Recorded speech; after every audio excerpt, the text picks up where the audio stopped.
इस फिल्म की कहानी एरन नाम के एक लड़के के बारे में है। शुरुआत में एरन को एक दिन हाइकिंग के लिए ऐसी जगह पर जाते हुए दिखाया गया है जो बिल्कुल सुनसान है। वहां दूर दूर तक कोई इंसान नहीं होता। हाइकिंग करते वक्त एरन को वहां दो लड़कियां मिलती हैं जो एक्चुअली रास्ता भटक गई थीं। एरन उनके पास जाता है और उनसे पूछता है, क्या मैं आपकी मदद कर सकता हूं? ये कहकर एरन उन लड़कियों को सही रास्ता दिखाता है और उनकी हेल्प करता है। फिर वो उनके साथ ही आगे के सफर पर निकल पड़ता है और उन्हें गाइड करता है। काफी लंबा रास्ता तय करने के बाद एरन उन्हें बताता है कि उसे दूसरे रास्ते के बारे में भी पता है। अब वो तीनों पहाड़ों के बीच से चलने लगते हैं और ये रास्ते बहुत ही पतले और नैरो हैं। आगे चलकर एक जगह आती है जहां से एरन अचानक नीचे कूद जाता है। ये देखकर दोनों लड़कियां डर जाती हैं। उन्हें लगता है कि एरन गलती से गिर गया है, लेकिन एरन तुरंत उन्हें नीचे से आवाज लगाता है। एक्चुअली वहां नीचे बहुत सारा पानी था, एक तरह का पूल था। अब एरन उन दोनों को भी नीचे कूदने के लिए कहता है। फिर वो दोनों लड़कियां एक एक करके पानी में कूद जाती हैं। वहां वो तीनों बहुत एंजॉय करते हैं और काफी मस्ती करते हैं। उसके बाद वो तीनों अपने अपने रास्ते आगे बढ़ जाते हैं। उस जगह से बाहर आने के बाद एरन को अपनी हाइकिंग के लिए आगे जाना था और उन दोनों लड़कियों को अपने घर निकलना था। इसलिए अलग होने से पहले वो तीनों एक सेल्फी लेते हैं। एरन उनसे पूछता है, क्या हमें दोबारा मिलने का मौका मिलेगा? उनमें से एक लड़की कहती है कि कल रात हमारी एक पार्टी है, तुम चाहो तो वहां आ सकते हो। फिर एरन उन्हें गुड बाय कहकर आगे निकल जाता है।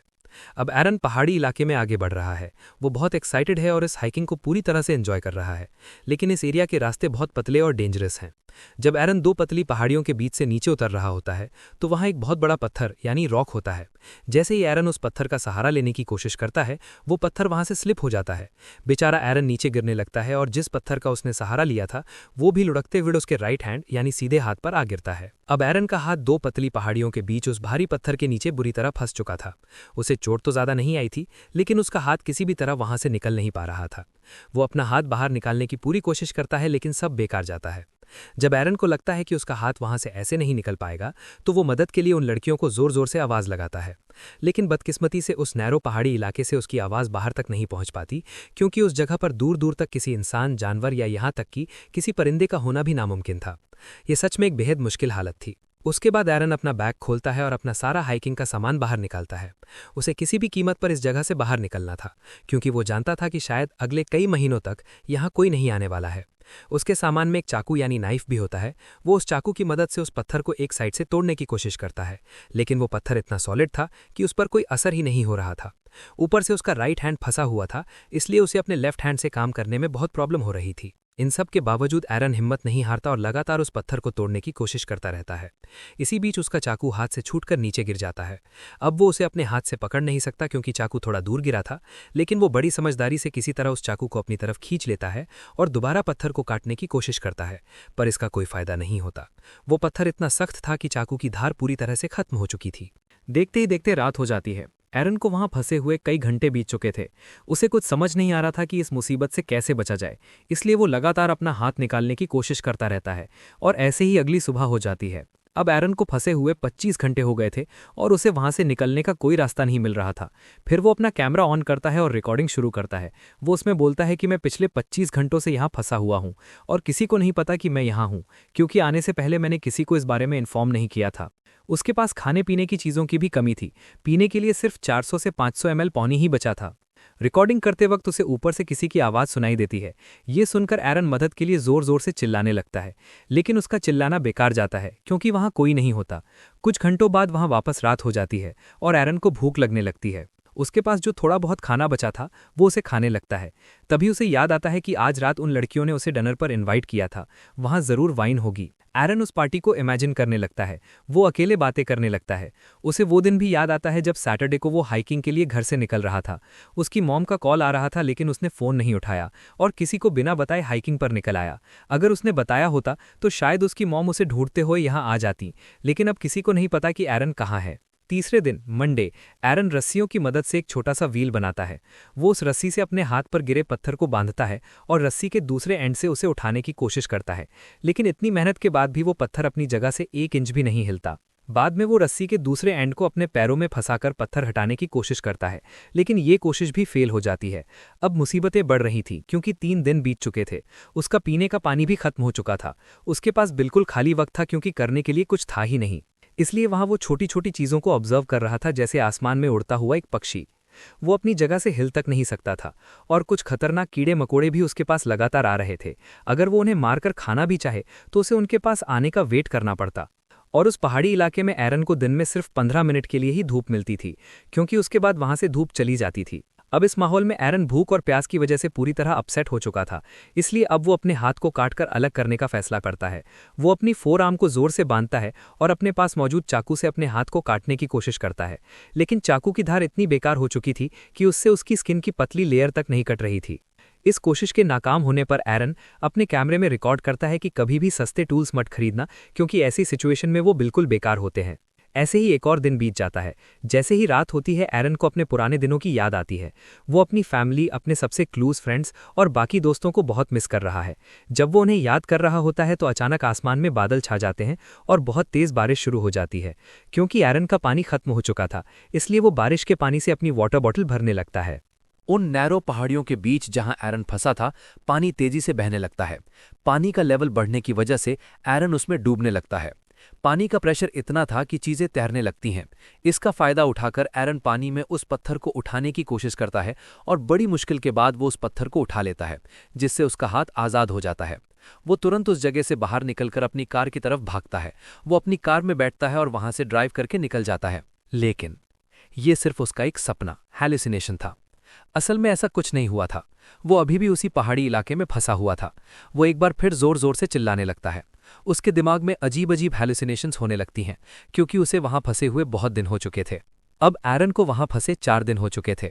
ये उसका 5वां यानी 5th दिन था। इसलिए अब उसका बिहेवियर और मेंटल स्टेट पूरी तरह से बदल चुका था। वो अकेले ही बातें कर रहा है, कमेंट्री कर रहा है। वो हंसता है और ये भी कहता है कि अगर मैंने उस दिन अपनी मॉम का कॉल उठा लिया होता या उन्हें बता दिया होता कि मैं यहाँ आ रहा हूं, तो मैं आज यहाँ नहीं फंसता। उसने उस दुकान वाले को भी कुछ नहीं बताया था जहां से उसने अपना हाइकिंग का सामान लिया था। अगर दुकान वाले को पता होता तो वो एरन के मिसिंग होने की रिपोर्ट कर देता और लोग उसे ढूंढने आ जाते। एरन वहां बैठा अपने पेरेंट्स से कहता है, मैं आपसे बहुत प्यार करता हूं। दरअसल एरन ये सब इसलिए रिकॉर्ड कर रहा था क्योंकि उसे लगने लगा था कि अब उसके बचने की सारी उम्मीदें खत्म हो चुकी हैं। वो प्यासा था, भूखा था और उसके अंदर थोड़ी सी भी ताकत नहीं बची थी। उस भारी और ना हिलने वाले पत्थर ने एरन को वहीं कैदी बनाकर रख दिया था। एरन एक बार फिर अपने हाथ को बांधता है। उसकी चाकू की धार पूरी तरह खत्म हो चुकी थी, इसलिए इस बार वो अपने हाथ को काटने की कोशिश नहीं करता, बल्कि चाकू की आगे की नोक से अपने हाथ पर जोर जोर से वार करने लगता है। वो चाकू को इतनी गहराई तक मारता है कि वो उसकी हड्डी में जाकर फंस जाता है। इस वजह से उसके हाथ से बहुत खून बहने लगता है, लेकिन एरन इसके आगे कुछ नहीं कर पाता। इसी तरह एक और दिन निकल जाता है और एरन की हालत और भी ज्यादा खराब हो जाती है। जब 6ठा दिन आता है, वो इतना कमजोर हो चुका था कि उसे लगने लगा कि अगर वो अब नहीं निकला तो मर जाएगा। एरन ये भी सोचता है कि ये पत्थर जैसे पूरी जिंदगी से सिर्फ मेरा ही इंतजार कर रहा था। जिस दिन मैं पैदा हुआ उस दिन से ये जगह मेरा इंतजार कर रही थी। यही मेरी मंजिल है। वो उस पत्थर पर REST लिखता है और साथ में अपना नाम और डेट ऑफ बर्थ भी लिख देता है, क्योंकि उसे पक्का लग रहा था कि वो यहाँ से जिंदा वापस नहीं जा पाएगा। उसकी सारी हिम्मत टूट चुकी थी और वो पूरी तरह थक चुका था। अगले दिन जब उसे थोड़ा होश आता है तो उसे कुछ दिखाई देता है। उसे एक छोटा बच्चा नजर आता है जो आगे चलकर एरन का बेटा बनने वाला है। वो इमेजिन करता है कि वो अपने बेटे के साथ खेल रहा है। ये सोचकर वो बहुत इमोशनल हो जाता है और इस चीज से उसे एक नई ताकत मिलती है। वो अपने फंसे हुए हाथ को ऑपोजिट डायरेक्शन में जोर से पुश करता है और ऐसी कोशिश करके वो अपने हाथ की हड्डी तोड़ देता है। जो चाकू उसके पास था उसने उसे थोड़ा शार्प कर लिया था और उसकी मदद से वो धीरे धीरे अपना हाथ काटने लगता है। इस तरह से वो अपने ही हाथ को अपनी बॉडी से अलग कर लेता है और खुद को उस पत्थर से आज़ाद कर लेता है। 6ठे दिन अपना हाथ काटने के बाद वहां से निकलने से पहले एरन अपने उस कटे हुए हाथ की एक फोटो क्लिक करता है जो अभी भी उस पत्थर के नीचे दबा था। फिर एरन बहुत मुश्किल से उस पहाड़ी इलाके से बाहर आता है। बाहर आकर वो देखता है कि वहां बारिश का थोड़ा पानी इकट्ठा हुआ पड़ा है। वो वहां जाता है और जी भर के पानी पीता है, क्योंकि उसने पिछले 6 दिनों से कुछ भी खाया पिया नहीं था। आज वो अपनी प्यास बुझाता है और आगे बढ़ता है। वो आसमान में उसी पक्षी को उड़ते हुए देखता है जिसे वो रोज देखा करता था, और अब वो खुद को भी उस परिंदे की तरह आज़ाद महसूस कर रहा था। लेकिन उस इलाके से बाहर निकलना अभी भी आसान नहीं था, क्योंकि वो जगह बहुत बड़ी और बंजर थी। फिर भी एरन हिम्मत नहीं हारता। बेहद दर्द में होने के बावजूद वो आगे बढ़ता रहता है। कुछ दूर चलकर उसे एक फैमिली दिखाई देती है जो वहां हाइकिंग के लिए आई थी। एरन उन्हें आवाज लगाता है और वो भागकर उसके पास आते हैं। वो एरन की मदद के लिए सिक्योरिटी को कॉल करते हैं। थोड़ी देर में वहां एक हेलीकॉप्टर लैंड करता है और एरन को हेलीकॉप्टर के जरिए हॉस्पिटल ले जाया जाता है। फिर कुछ टाइम बाद का सीन दिखाया जाता है जहां एरन पूरी तरह ठीक हो चुका था और एरन ने अपने बच्चे की जो इमेजेस इमेजिन की थी वो सच्चाई में बदल जाती हैं। 3 साल बाद एरन एक लड़की से मिलता है। दोनों की शादी होती है और उन्हें एक बेटा होता है जो बिल्कुल वैसा ही दिखता है जैसा एरन ने हेलुसिनेट किया था। एरन ने उन 6 दिनों में मौत की आंखों में आंखें डालकर देखा था, पर इन सब के बावजूद एरन का जोश खत्म नहीं हुआ। वो आज भी पहाड़ों पर चढ़ता है और हाइकिंग के लिए जाता है। अब चलिए इस स्टोरी की शॉकिंग रियलिटी जानते हैं। ये कहानी एक रियल लाइफ हिस्ट्री पर बेस्ड है। इसका मतलब ये सच है कि एरन सच में उन पहाड़ी रास्तों में 6 दिनों तक फंसा रहा था। उसने अपना वक्त वहां बहुत मुश्किल से बिताया था। उसने सच में वहां के पत्थरों पर अपना नाम और डेट ऑफ बर्थ डेथ लिख दिया था, क्योंकि उसे यकीन हो गया था कि वो जिंदा नहीं बचेगा। एरन के हाथ पर जो पत्थर गिरा था उसका वेट 360 केजी था। उसके पास खाने पानी की कमी थी, लेकिन उसकी सबसे अच्छी बात यह थी कि उसने हिम्मत नहीं हारी, और यही वजह थी कि वो 5 दिनों तक जिंदा रहा। छठे दिन जब उसे लगा कि वो नहीं बचेगा, तब एक सुपरनैचुरल पावर ने उसकी मदद की, जहां उसे अपना फ्यूचर का बेटा नजर आया। वहां से उसे हिम्मत मिली और वो वहां से निकलने में कामयाब हुआ। एरन ने एक इंटरव्यू में ये स्टेटमेंट भी दी थी कि अगर उसने अपना हाथ पहले ही काट लिया होता तो उसका बहुत ज्यादा खून बह जाता और वो शायद खुद को वहां से निकलने के काबिल नहीं रहता, या फिर वो वहीं पर मर जाता। जब उसने अपना हाथ काटा उस वक्त उसकी बॉडी बहुत कमजोर हो चुकी थी, जिस वजह से उसकी ब्लीडिंग ज्यादा नहीं हुई। यही वजह थी कि हाथ काटने के बाद भी वो 4 घंटे तक उस बंजर इलाके में चलने में कामयाब रहा। एरन ने हार न मानकर अपनी असली ताकत का सबूत दिया। इसी सीन के साथ ये फिल्म यहीं पर पूरी होती है।